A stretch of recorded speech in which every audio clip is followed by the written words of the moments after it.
Horror anime are terrible.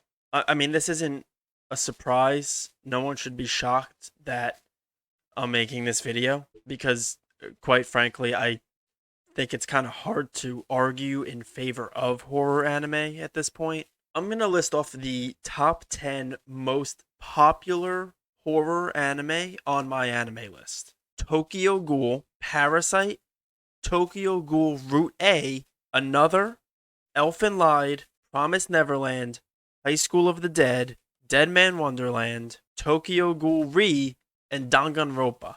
For the 10 most popular series in a genre, that is abysmal. We all know that the Tokyo Ghoul adaptation was awful and rushed and an absolute disaster from start to finish. So, ignoring those three, which we can attribute to just a bad adaptation, the other seven anime on that list, I would only pinpoint Parasite and The Promised Neverland as good shows. Everything else is average at best. The shows there that aren't average are an absolute train wreck, or they fall apart and just the train falls off the tracks halfway through. I mean, most of the shows on this list don't even have an ending.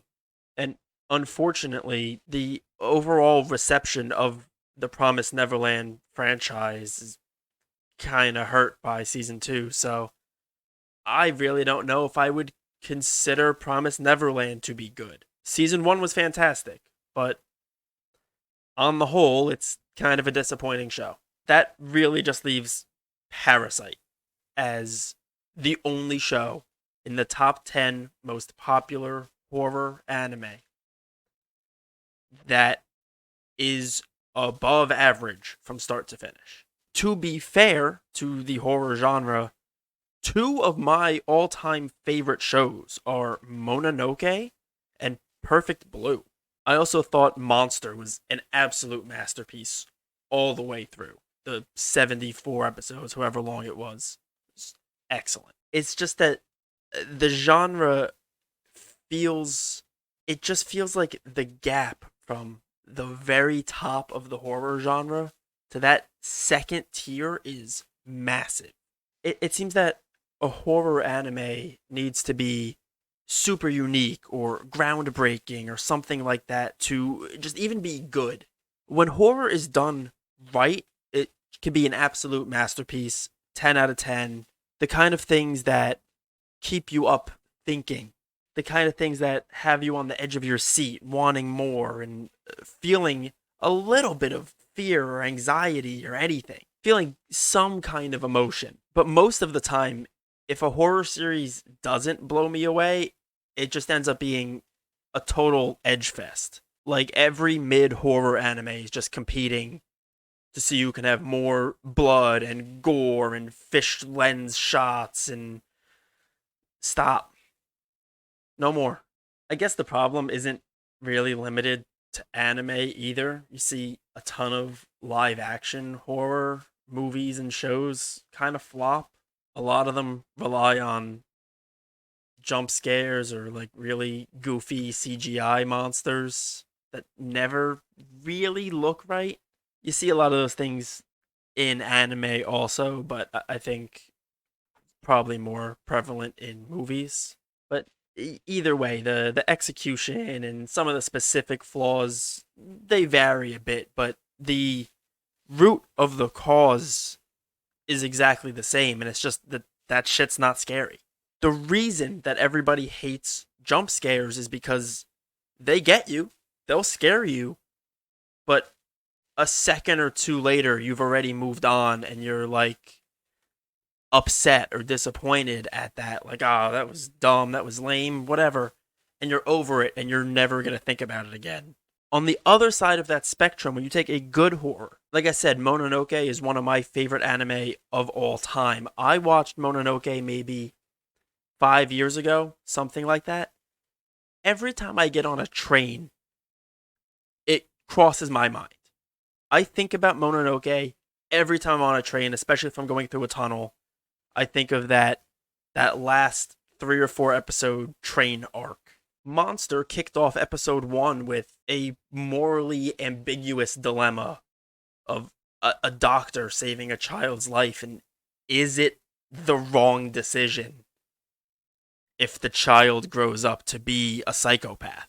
And I sat there on the edge of my seat for 74 episodes watching this journey and these twisted people do fucked up stuff.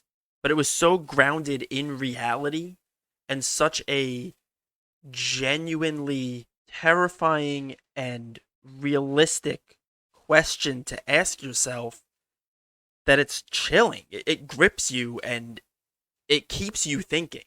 It just feels like we don't get very many of those. What we're usually given is the over the top, maniacal laughter, hack and slash, blood splatter bullshit. The reason is because it's easy. It's a lot easier to do that than to create something that's thought provoking and life changing. I get it.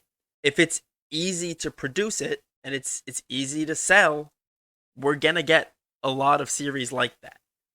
Not every show that comes out can be a masterpiece. It goes for any genre. But here is where the issue is with the horror genre specifically.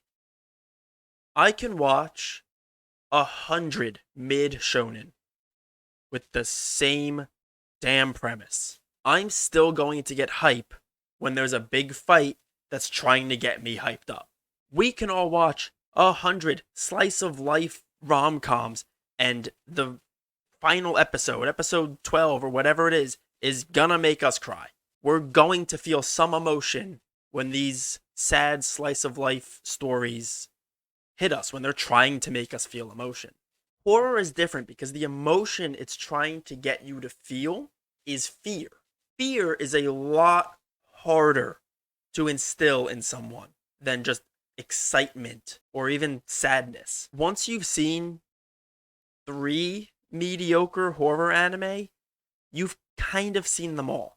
For example, if you go out and watch Another, you have probably seen like 90% of what the horror genre has to offer in just that one 12 episode show.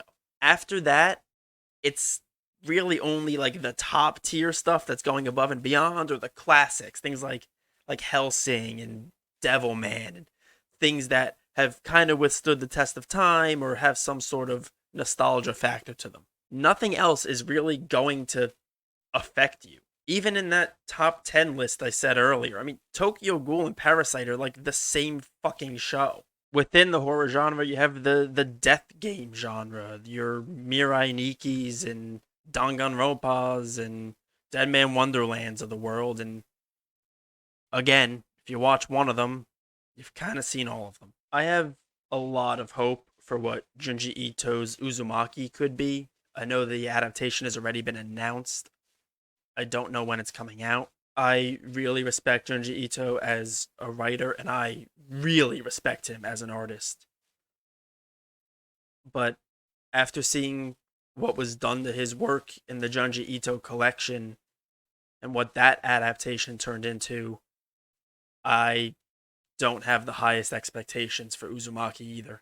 I really don't know if horror anime can be saved. We might just have to deal with having this genre where only 1 in every 50 shows is even watchable. It's really a shame because I love horror, but I feel like I've seen maybe 6 shows and I've exhausted the genre.